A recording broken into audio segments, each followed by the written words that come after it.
جو سال پسندی ہے یا اسٹیٹس مینٹین کرنا ہے، یہ وار ویپن ہے دشمن کا۔ وہ چاہتا ہے کہ یہ سال پسند ہو جائیں، ان کو قرضے دو، ان کو سہولیات دو، ان کی معیار زندگی بلند کرو تاکہ یہ کسی کام کے نہ رہیں۔ اور ہمارے حکمران کہتے ہیں کہ میرے اس کام سے میری قوم کا معیار زندگی بلند ہوگا تو مجھے بڑی خوشی ہوگی۔ حزب اللہ ہیں یا حوثی ہیں، چلے وہ ایک خاص طبقہ ایک خاص ملک میں ہیں، تو انہوں نے کچھ نہ کچھ ہمت کی اور اس میں سے ان کو سراہا بھی گیا کہ انہوں نے بڑی کوشش کی ہے۔ تو کیوں نہیں کہ یہ سارے اکٹھے ہو گئے، کم از کم اگر صرف یہ ایک موقف دے دیں کہ جی ہم اس کو نہیں ہونے دیں گے اور یہ غلط ہو رہا ہے۔ اب وہ جو سنی عالمی اسلام ہے وہ کہتا ہے کہ بھگتو، اب تم نے چھیڑا تم بھگتو۔ حالانکہ ان کو ایسا نہیں کرنا چاہیے۔ مسلمان کٹ رہے ہیں اور بچے مر رہے ہیں، ان کو آواز بھی بلند کرنی چاہیے، سفارتی تعلقات بھی جن کے ہیں ان کے ختم کرنے چاہیے، ان کو ہر قسم کا دباؤ بڑھانا چاہیے۔ حق تو یہ ہے کہ ان کو سب کو ایک ہو کر حملہ بھی کر دینا چاہیے، یہ ہمارے جذبات ہیں، مگر ان کے یہ ہیں کہ انہوں نے چھیڑا ہے بھگتیں۔ اور یہ علاقہ، اس میں دو حکومتی یا دو ریاستی نظریہ جو ان کا ہے کہ اسرائیل کی ریاست اپنی جگہ رہے گی اور اس کی ریاست اپنی جگہ رہے گی، اور یہ آزاد ہوں گے، ان کی خارجہ پالیسی ہوگی، ان کی سب کچھ ہوگا، اور آپس میں امن کا معاہدہ ہو جائے گا، لڑیں گے نہیں۔ تو انہوں نے پھر اس کی قیمت مانگی عربوں سے کہ یہ ہم سب تسلیم اس ریاست کو کر لیں تو پھر تم ہمیں تسلیم کرو۔ تو اس منصوبے کے تحت بحرین نے تسلیم کیا، امارات نے تسلیم کیا۔ السلام علیکم ورحمۃ اللہ وبرکاتہ۔ ناظرین، الغزو الفکری کے نام سے ہمارا سلسلہ کلام جاری ہے، اور اس پروگرام میں ہمارے ساتھ تشریف رکھتے ہیں ملک کے نامور مفتی محترم جناب محمد یوسف تیبی صاحب، اور آج بھی انشاءاللہ ہم الغزو الفکری کے ایک نئے عنوان جس کا تعلق حالات حاضرہ کے ساتھ ہے، انشاءاللہ اس پہ ہم بات کریں گے۔ آج کا ہمارا عنوان ہے کہ فلسطین اور فلسطین کے مسلمانوں کی موجودہ صورتحال اور اس حوالے سے امت مسلمہ کا کردار۔ تو اس پر ہم بات شروع کرتے ہیں۔ محترم مفتی صاحب، آپ کا بہت شکریہ، آپ تشریف لائے، اللہ تعالیٰ آپ کو برکت دے۔ شیخ، یہ بتائیے کہ اس وقت پوری امت میں خبریں چل رہی ہیں، میڈیا پہ رپورٹس آ رہی ہیں، تصویریں آ رہی ہیں، اور بڑے جذباتی مناظر ہم دیکھ رہے ہیں۔ تو یہ جو اس وقت سچویشن ہے، اس کو آپ کس نظر سے دیکھتے ہیں کہ اس میں کون کون سے عوامل ہیں، اور اس سطح تک یہ جو نوبت پہنچی ہے، اتنا بڑا نقصان غزہ میں مسلمانوں کا، تو اس نقصان کی وجہ اور اس کے پیچھے بیک گراؤنڈ اور اس کی موجودہ صورتحال، اس پر میں چاہتا ہوں کہ آپ پہلے روشنی ڈالیں، پھر ہم اس کے باقی متعلقہ سوالوں پہ بات کریں گے۔ الحمدللہ والصلاة والسلام علی رسول اللہ وعلی آلہ وصحبہ وعلا وبعد۔ جو آپ نے سوال کیا ہے یہ ہر مسلمان کی درد ہے، اور اس میں کوئی شک نہیں، مسلمان کا خون بہہ رہا ہو تو ایمان، جس کے اندر ایمان ہے اس کا دل کٹتا ہے، وہ روتا ہے، پریشان ہوتا ہے۔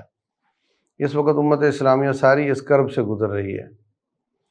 امت اسلامیہ تو دور کی بات ہے، یورپ میں یہودی بھی اس کے خلاف مظاہرے کر رہے ہیں، عیسائی بھی کر رہے ہیں، اور دوسرے تیسرے بھی کر رہے ہیں۔ یہ سب غلط ہو رہا ہے، اور ایسی دنیا میں ہو رہا ہے جس کو لوگ بڑے سویلائزڈ کہتے ہیں، اور جو ہم تو بڑے حقوق انسان کے چیمپئن ہیں۔ بچے قتل ہو رہے ہیں، جوان، بوڑھے، عورتیں، گھر تباہ ہو رہے ہیں، اور اب وہ کہہ رہے ہیں کہ یہ ریئل اسٹیٹ ہے، ہم اس پہ قبضہ کریں گے۔ یو این کے چارٹر میں سب ایسا نہیں ہے، مگر یو این ان کی باندھی ہے، جس طرف چاہیں اس کو موڑ لیں۔ افغانستان کو تاراج کر دیا اور کوئی دلیل نہیں دی کہ وہ حملہ افغانیوں نے کیا تھا۔ عراق کو تاراج کر دیا اور بعد میں کہا جی وہ اسلحہ تو ہمیں ملا ہی نہیں۔ تو یہ اصل میں جنگل کا قانون ہے، جس کی لاٹھی اس کی بھینس، مائٹ از رائٹ۔ اور جنگل میں شیر امن سے ہوتا ہے، بکریاں امن سے نہیں ہوتی، ہرن امن سے نہیں ہوتا۔ تو اس جنگل میں وہ 2 دفعہ ایٹم بم چلا کر بھی پرامن ہیں، اور ہم نے کبھی نہیں چلایا اور کہتے ہیں جی یہ خطرے میں ہے اور یہ خطرناک ہاتھوں میں جا سکتا ہے۔ تو یہ صرف وہی ہے کہ جنگل کا قانون ہے۔ تو جنگل میں اگر کسی نے امن کے ساتھ رہنا ہے تو وہ اپیلوں کے ساتھ نہیں ہوگا، فاختائیں اڑانے سے نہیں ہوگا، اس کے لیے آپ کو شیر بننا پڑے گا۔ میاں علی ندوی انڈیا کے بہت بڑے عالم گزرے ہیں، ابو الحسن علی ندوی، انہوں نے کتاب لکھی ہے ماذا خسر العالم بانحطاط المسلمین، کہ مسلمانوں کے انحطاط اور ان کی پستی کی وجہ سے پورے عالم کو کتنا نقصان ہوا ہے، زبردست۔ مسلمانوں کو جو ہونا تھا ان کو کتنا ہوا ہے۔ یعنی آپ اس کی مثال یوں سمجھیں کہ ایک پہرے دار ہے اور اس کے پاس گن ہے، اور دوسرا چور ہے جو چوری کرنا چاہتا ہے، پہرے دار اس کو منع کرتا ہے، اور وہ پہرے دار اگر پرامن طریقے سے گن اس کو پکڑا دے اور خود گھر چلا جائے تو اس معاشرے کا کیا حال ہوگا۔ تو جو مشرک ہے وہ شرک کرتا ہے، اور شرک ظلم عظیم ہے، وہ ظالم ہے، اور جو مومن ہے وہ امن سے ہے، وہ ظلم ہے، یہ امن ہے۔ مسلمان سلامتی سے ہے، یہ امن و سلامتی ہے، اور وہ ظلم ہے۔ تو جب یہ اپنی گن ان کو پکڑا دیں گے تو پھر دنیا میں کہیں امن نہیں آ سکتا۔ یعنی طاقت جب مسلمان اپنے ہاتھوں کی بجائے دوسروں کے ہاتھ میں دیں گے۔ ہاں، تو اس کا ایک سبب تو یہ ہے کہ ہم نے شیشے کے گھر بنانے شروع کیے۔ آپ کہو گے حکمران ایسے ہیں، فوج ایسی ہے، تو میں بھی تو ایسا ہوں، میں بھی تو اسی کو ووٹ دیتا ہوں جو ملک کو مقروض کرے اور موٹر وے بنائے اور پل بنائے اور میٹرو ٹرین چلا دے، میں اس کو ووٹ دیتا ہوں نا، جو مقروض کرے۔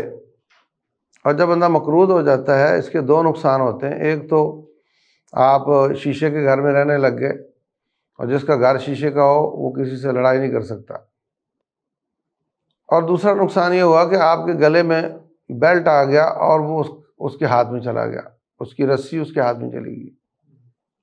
اگر آپ ذاتی طور پہ 70 لاکھ والی گاڑی 90 لاکھ کی بینک سے لے لیتے ہیں تو آپ جہاد پر تو نہیں جا سکتے، میں تو وہ کہیں گے تو نہیں جا سکتا، تن آسانی کی طرف۔ تو ایک طرف آپ کار لے کر بیکار ہو گئے، اور دوسری طرف آپ ان کے غلام ہیں، آپ جا نہیں سکتے۔ تو جو اس انڈیویجول کا حال ہے وہی ان جماعتوں کا حال ہے، وہی ان حکومتوں کا حال ہے، وہی ان فوجوں کا حال ہے، سارے کے سارے ہی ان سے پیسے لے کر بیٹھے ہوئے ہیں۔ جس ملک نے 29 تاریخ کو ہاتھ پھیلانا ہو جی پیسے دو تاکہ میں تنخواہیں دوں، وہ کیا کرے گا؟ تو ہم نے اپنی جو تھی کہ گزارا والی پالیسی وہ ترک کی، انڈیویجولز نے بھی، جماعتیں بھی، ملٹی نیشنل کمپنیوں کی طرح ان کی گاڑیاں ہیں، ان کے دفتر ہیں، اور حکومتیں بھی۔ بہت زیادہ معیشت کمزور ہے مگر کتنی زیادہ گاڑیاں منگوائی ہیں اس حکومت نے۔ تو یہ سب ہوتا ہے۔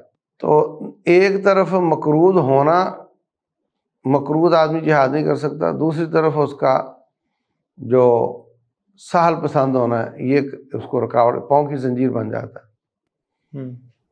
عمر بن خطاب رضی اللہ عنہ مجاہد آدمی تھا،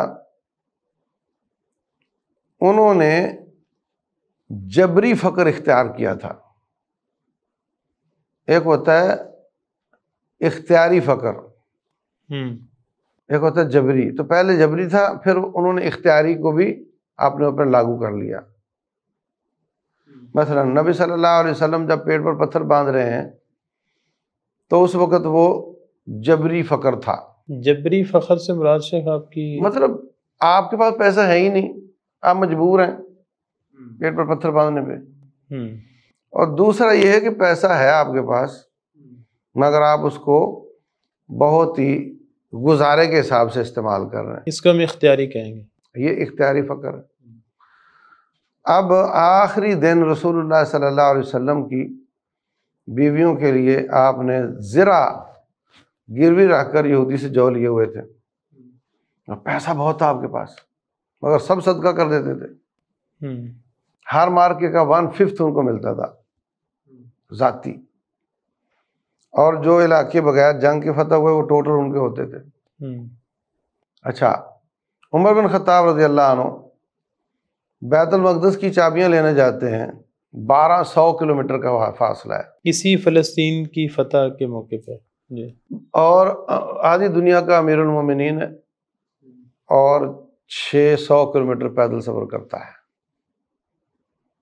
ایک غلام ہے، وہاں تو لائنیں لگ جاتی ہیں اونٹوں کی، 500-600 اونٹوں کا قافلہ ہوتا، اور اس کے ساتھ غلام ہوتے اور کھانے پینے کی چیزیں ہوتی ہیں، شاہی قافلہ جا رہا ہے، ایک اونٹ اور ایک غلام لے کر نکل گئے۔ یہ اختیاری فقر ہے۔ صاحب اس میں ہمارے ہاں حوالہ دیا جاتا ہے کہ جب اللہ نے آپ کو زینت دی ہے تو نظر آنی چاہیے، وہ حدیث بھی ہے، پھر وہ کل من حرم زینہ وہ والی بات بھی آتی ہے، تو اس کی وجہ سے ہمارے ہاں وہ مطلب اس کو بنیاد بنا کے جب اللہ نے آپ کو دیا ہے تو نظر آنا چاہیے۔ تو اب خلیفہ وقت ہیں، جب ان کے پاس ایک اختیار ہے تو پھر بھی اس میں سے اختیاری فقر اختیار کرنا، اس کی کیا وجہ اس کے لیے کہ آدھی دنیا فتح کی تھی اور اگلی آدھی فتح کرنے کا ارادہ تھا۔ جب انسان سہل پسند ہو جاتا ہے تو پھر لڑ نہیں سکتا۔ اب عرب ان کی سارے مطالبے مانتے جا رہے ہیں اور کچھ کھڑے نہیں ہو سک رہے، کیونکہ وہ ایئر کنڈیشنڈ ہیں اور وہ لڑ نہیں سکتے۔ افغان کیوں کھڑے ہو گئے؟ اس لیے کہ وہ جوہر پر قمیص رکھ کر پانی پینے والے لوگ ہیں۔ یعنی اس کا مطلب اگر آپ کا ٹارگٹ بڑا ہے، ہدف آپ کا بڑا ہے، تو آپ کو یہ جو سہل پسندی ہے یا اسٹیٹس مینٹین کرنا ہے، یہ وار ویپن ہے دشمن کا۔ وہ چاہتا ہے کہ یہ سہل پسند ہو جائیں، ان کو قرضے دو، ان کو سہولیات دو، ان کی معیار زندگی بلند کرو تاکہ یہ کسی کام کے نہ رہیں۔ اور ہمارے حکمران کہتے ہیں کہ میرے اس کام سے میری قوم کا معیار زندگی بلند ہوگا تو مجھے بڑی خوشی ہوگی۔ عمر بن خطاب رضی اللہ عنہ کہا کرتے تھے، میرا گورنر جو بنے گا وہ 4 حلال کام نہیں کرے گا۔ نمبر 1، باریک کپڑا نہیں پہنے گا۔ نمبر 2، چھوٹے قد کا گھوڑا استعمال نہیں کرے گا۔ نمبر 3، اونچے قد کے گھوڑے پر بھی زین لگا کے رکاب پہ پاؤں رکھ کے نہیں، چھلانگ لگا کے چڑھے گا۔ نمبر 4، چھان کر آٹا نہیں کھائے گا۔ وہ کہتے تھے یہ سب جائز ہیں۔ وہ کہتے تھے تم نہ گورنر بنو، جو بنے گا وہ یہ کام نہیں کرے گا، میں کو مجبور تھوڑے کر رہا ہوں تمہیں۔ تو اس کا یہ ہوتا تھا کہ جب اندر تنکوں والا آٹا گیا تو اندر کے نخرے گئے، جب اونچے گھوڑے پہ چڑھا تو اس کو پیٹ چھوٹا کرنا پڑے گا، فٹنس۔ اور جب زین نہیں ہوگی تو گھوڑے کا پسینہ اور اس کا پسینہ اور اوپر سے موٹا کپڑا، سارے نخرے دھل جائیں گے۔ تو وہ اس طرح کے لوگ تھے، یہ عزیمت جسے ہم کہہ سکتے ہیں۔ ہاں بالکل، پرعزم لوگ تھے۔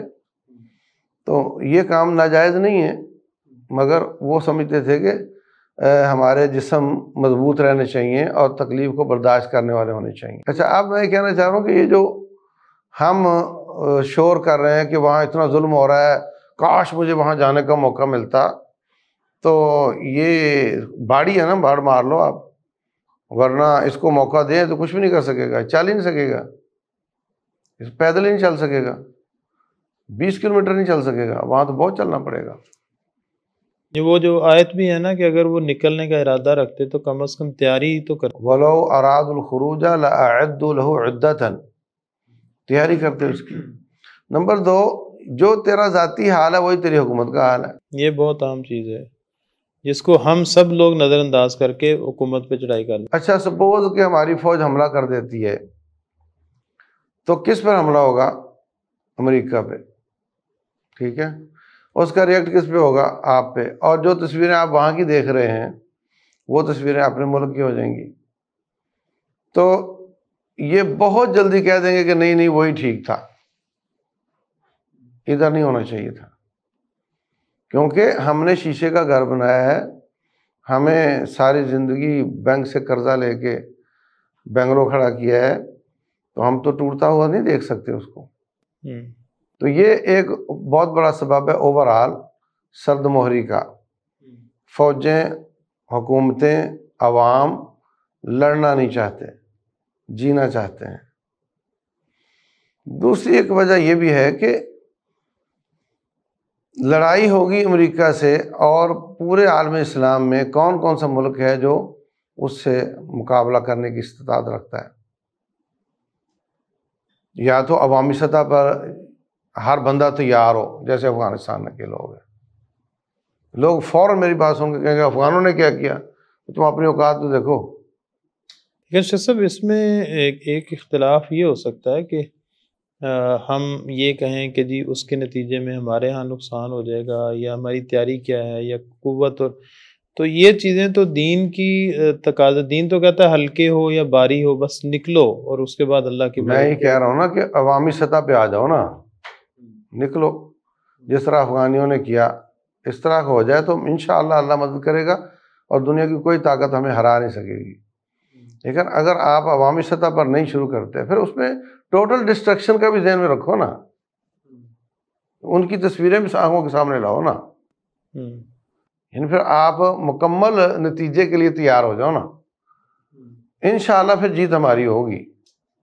لیکن اس میں شیخ جو ایک بڑی سرد مہری نظر، جیسے ٹھیک ہے کہ ہماری تیاری نہیں ہے وہ سارا، لیکن جو سربراہان ہیں، رسپانسیبل لوگ ہیں امت کے، ان کی طرف سے یعنی ایک بہت بڑا یہ بیان، ویسے تو یہ ایک لفظ بن گیا ہے کہ بھی یہ صرف نعرہ ہی لگا دیں، تو آپ نہیں سمجھتے کہ اگر کم از کم یہ سارے ایک کانفرنس بلا لیتے، OIC سارے مسلمان حکمران اکٹھے ہو جاتے اور وہ سارے ایک کم از کم ایک بیانیہ پاس کرتے کہ بھئی یہ کام نہیں ہونے دیں گے اور آپ ظلم کر رہے ہیں، اور یہ تصویریں اور ویڈیو سب کے سامنے. اچھا اس میں حوالہ دوں گا، جیسے حزب اللہ ہیں یا حوثی ہیں، چلیں وہ ایک خاص طبقہ ایک خاص ملک میں ہیں، تو انہوں نے کچھ نہ کچھ ہمت کی، اور اس میں سے ان کو سراہا بھی گیا کہ جنہوں نے بڑی کوشش کی ہے. تو کیوں نہیں کہ یہ سارے اکٹھے ہو گئے، کم از کم اگر صرف یہ ایک موقف دے دیں کہ جی ہم اس کو نہیں ہونے دیں گے اور یہ غلط ہو رہا ہے، تو اس میں کیا رکاوٹ ہے؟ بسم اللہ الرحمن الرحیم. پہلی بات تو یہ کہ ان کو موقف دینا چاہیے، ان کو OIC بلانی چاہیے، ان کو دباؤ ڈالنا چاہیے، ان کو سرکاری طور پہ بائیکاٹ کرنا چاہیے ان کے پروڈکٹ کا، یہ سب ان کو کرنا چاہیے. لیکن جو صورتحال بنی ہوئی ہے نا، وہ عرب لوگ ان کے پاس پیسہ ہے اور قوت نہیں ہے، ہمارے پاس قوت ہے اور پیسہ نہیں ہے. اور پیسہ جو ہمارے پاس تھا وہ ہمارے حکمرانوں نے قرض لے لے کر ملک کو مقروض کر دیا. ٹھیک ہے، تو اب اس کا نتیجہ یہ ہے کہ کوئی بھی ہمت نہیں کر پا رہا. دوسری بات ایک اور ہے، وہ غزو الفکری سے تعلق رکھتی ہے. وہ تھوڑی کڑوی بات ہے، سمجھنے کی بات ہے، مگر حقیقت ہے. وہ اس طرح ہے کہ جو ہماری مسجد، محلے اور فرقہ واریت کی لڑائیاں تھیں نا، وہ چلتے چلتے ملکی لیولوں پہ ہو چکی ہیں. وہ جو سوچ کہ یہ فلاں مسلک کی مسجد ہے، یہ فلاں مسلک کی مسجد ہے، اور ان کی نوک جھوک اور ان کے مناظرے، ان کے یہ سوچ بدقسمتی سے ملکوں کی لیول پہ چلی گئی ہے، جو نہیں ہونی چاہیے تھی. میرا خیال ان کو موقع ہی تب ملا جب ان کو یہ سمجھ آ رہی ہے کہ یہ اس حد تک آپس میں. ہاں، اب آپ دیکھیں کہ پچھلے 20 سال ایران نے کیا کردار ادا کیا ہے. آپ کہہ رہے ہیں نا کہ انہوں نے میزائل بھی مارے ہیں، اور ان کے حوثیوں نے بھی، اور انہوں نے بھی کیا ہے. انہوں نے پچھلے 20 سال، بلکہ اب تو 2001 سے لگا لیں آپ، کیا کام کیا ہے. اب بات یہ تھی کہ جو سنی عالم اسلام ہے نا، اب مجھے افسوس کے ساتھ یہ لفظ بولنے پڑ رہے ہیں کہ یہ جو مسجد کی لڑائی تھی نا، وہ چلی گئی انٹرنیشنل لیول پہ. ان کا فلسطین کے لیے ڈیزائن یہ تھا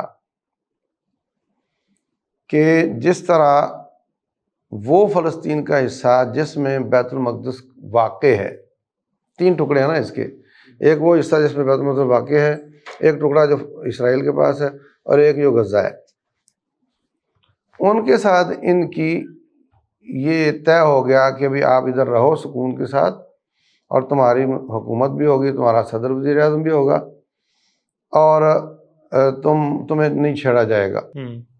تو وہ رہ رہے ہیں اسی طرح، اور جو کرب اس وقت ہمیں محسوس ہو رہا ہے یہاں بیٹھے، وہ بالکل قریب ہیں، اور وہاں پہ بالکل امن ہے، شانتی ہے۔ دوسری طرف یہی ڈیزائن تھا ان کا دوسری طرف غزہ کے لیے بھی، کہ جو بڑے سٹیک ہولڈر ہیں عربوں کے، وہ لوگ کہتے تھے کہ اسرائیل واپس ہو جائے گا اپنی غالباً 1967 کی جو حیثیت تھی، کیفیت تھی، اس پہ چلا جائے گا، اور یہ علاقہ اس میں دو حکومتی یا دو ریاستی نظریہ جو ان کا ہے کہ اسرائیل کی ریاست اپنی جگہ رہے گی اور اس کی ریاست اپنی جگہ رہے گی، اور یہ آزاد ہوں گے، ان کی خارجہ پالیسی ہوگی، ان کی سب کچھ ہوگا، اور آپس میں امن کا معاہدہ ہو جائے گا، لڑیں گے نہیں۔ تو انہوں نے پھر اس کی قیمت مانگی عربوں سے کہ یہ ہم سب تسلیم اس ریاست کو کر لیں تو پھر تم ہمیں تسلیم کرو۔ تو اس منصوبے کے تحت بحرین نے تسلیم کیا، امارات نے تسلیم کیا، یہ اسرائیل کو، ہاں، اور اب باری تھی سعودیہ کی، ان کے وفود کا تبادلہ بھی ہو چکا تھا، اور پاکستان جو ہے وہ تو ان کے پیچھے پیچھے ہے۔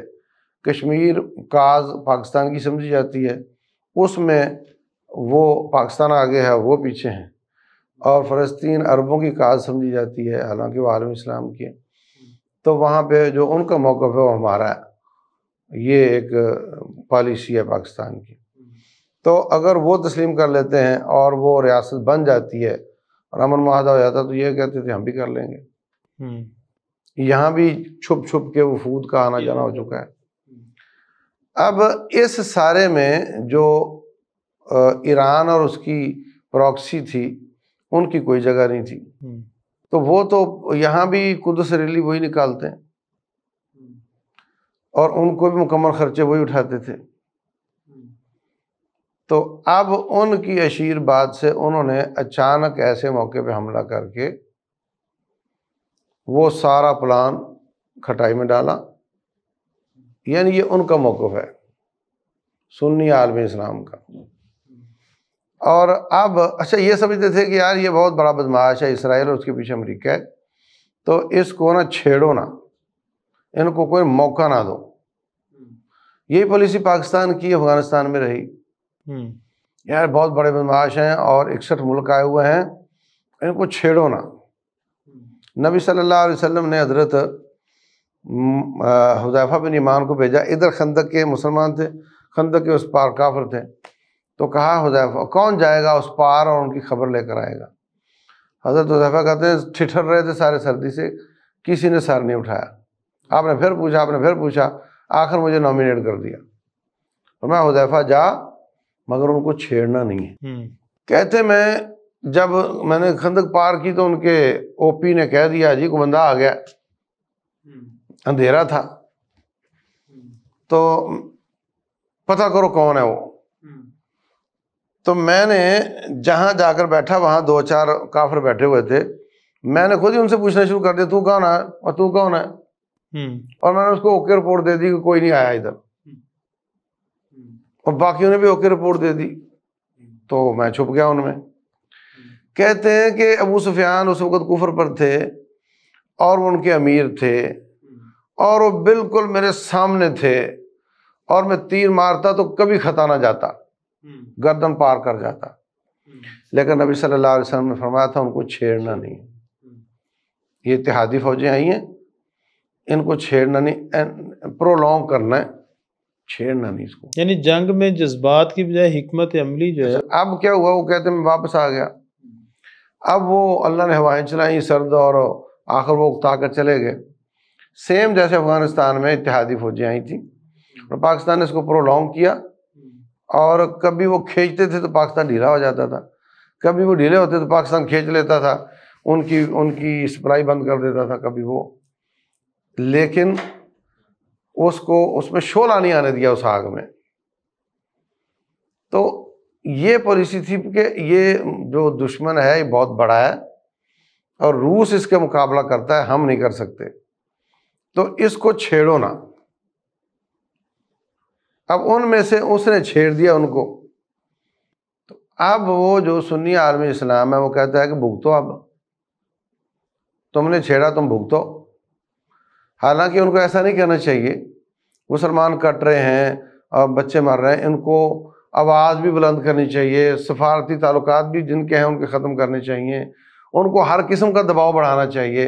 حق تو یہ ہے کہ ان کو سب کو ایک ہو کر حملہ بھی کر دینا چاہیے، یہ ہمارے جذبات ہیں، مگر ان کے یہ ہیں کہ انہوں نے چھیڑا ہے بھگتیں۔ اور پھر وہ آپ جانتے ہیں اسماعیل ہنیہ آئے تھے، وہ یہی کہنے آئے تھے کہ بھی آؤ نا اب،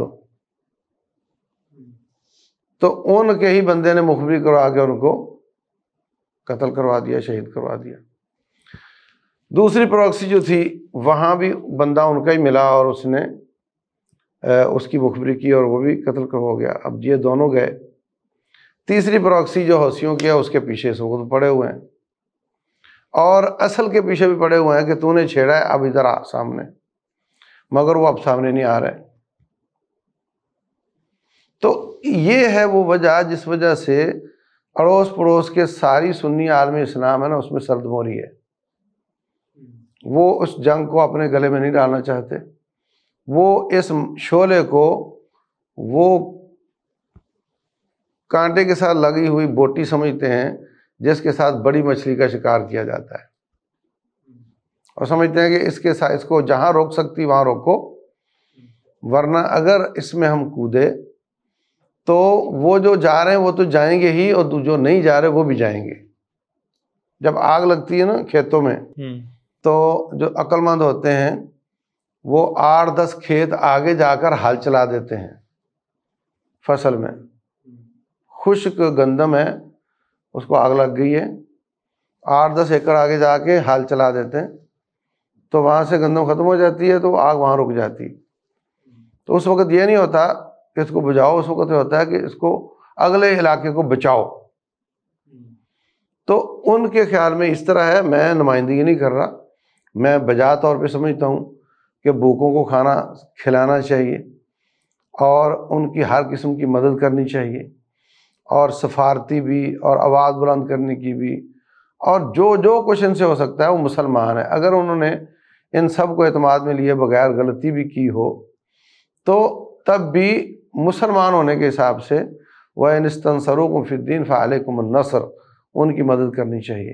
مگر آپ کا سوال تھا کہ سرد موری کیوں ہے، تو اس میں وہ فکری دیوار اور فکری سرحدیں ہیں، کیونکہ یہ جو پراکسیز ہیں اور وہ جن کے ساتھ ولا اور دوستی ہے، مطلب وہ سمجھتے ہیں کہ اگر ہم مدد کریں گے تو ان کی مدد ہو جائے گی جنہوں نے حملہ کروایا۔ مطلب سوچ یہ ہے، حقیقت کیا ہے اللہ جانتا ہے۔ اچھا شیخ، اس میں نتیجہ تو ہم دیکھتے ہیں کہ وہ بہت خطرناک ہے، یعنی بالآخر مسلمانوں کا ہی نقصان ہو رہا ہے، غلطی جس کی بھی ہو، وہ بھی ہمارے ہی مطلب مختلف ممالک ہو سکتے ہیں، فرقے ہو سکتے ہیں۔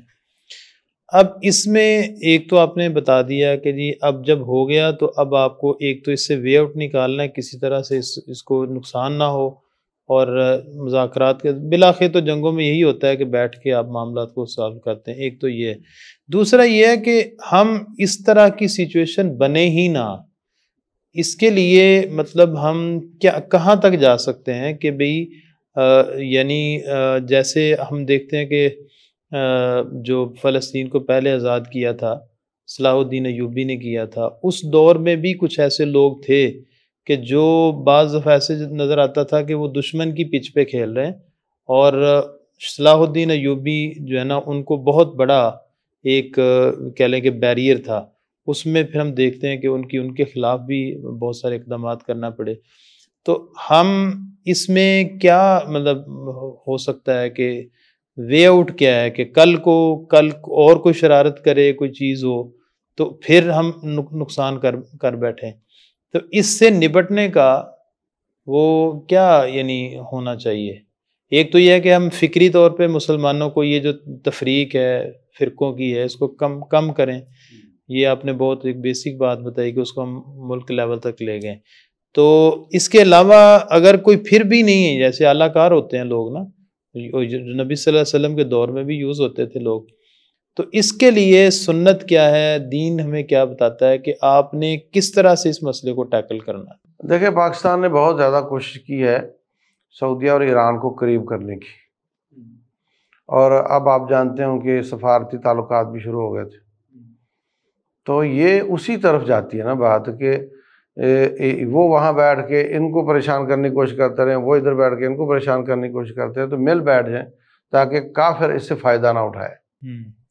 تو جب وہ آپس میں مل بیٹھیں گے تو ان کی پراکسیاں بھی بالکل خاموش ہو جائیں گی، سمجھے نا. تو یہ بہت اچھی کوشش تھی پاکستان کی اور ہے، اور اس میں بہت بڑا کردار چائنا نے بھی ادا کیا ہے اور ان کے تعلقات شروع کروا دیے ہیں. تو یہ تعلقات اچھے ہوں تو پھر دشمن کے جو سازشیں ہیں ان کو موقع نہیں ملے گا انشاءاللہ. اچھا شیخ، یہ بتائیے گا کہ اس وقت جو غزہ میں صورتحال ہے، یقیناً لوگوں کے گھر مسمار ہو گئے، تباہ ہو گئے، کاروبار سارا سسٹم ختم ہو گیا، تو ہم ان لوگوں کی مدد کس حد تک ہمیں کرنی چاہیے، کیسے کر سکتے ہیں، اس پر آپ تھوڑی رہنمائی دیجیے.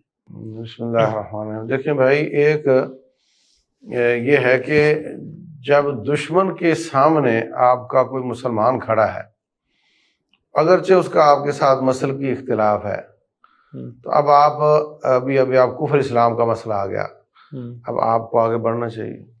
افغانستان کے جو مسلمان ہیں ان کے ہمارے ساتھ عقیدے میں کئی چیزیں مختلف ہیں،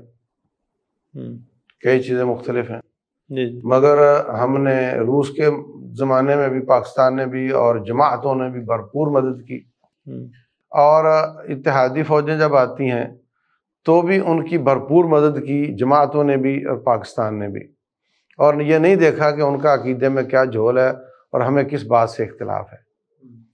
اگر ہم یہ کہہ کر لوگوں کی مدد چھوڑتے جائیں گے تو پھر مطلب ہمیں اپنے عقیدے والے کہاں ملیں گے کہ وہ ان کی صرف مدد کریں. ویسے تو آپ انسانی ہمدردی کے لیول پہ بھی کر سکتے ہیں نا. اسی طرح یہ حماس ہے، ان کے ساتھ فکری اختلاف ہونے کے باوجود تمام جماعتوں کو اور تمام ملکوں کو آگے بڑھ کر اس خون کو بند کرنا چاہیے، بھوکوں کو کھانا ملنا چاہیے، اور خیمے اور چھت ملنی چاہیے، اور یہ سارے جو انسانی ہمدردی کے اور ان کے لیے آواز اٹھانا، ان کے لیے بائیکاٹ کرنا، یہ سب کام ہمیں کرنے چاہیے.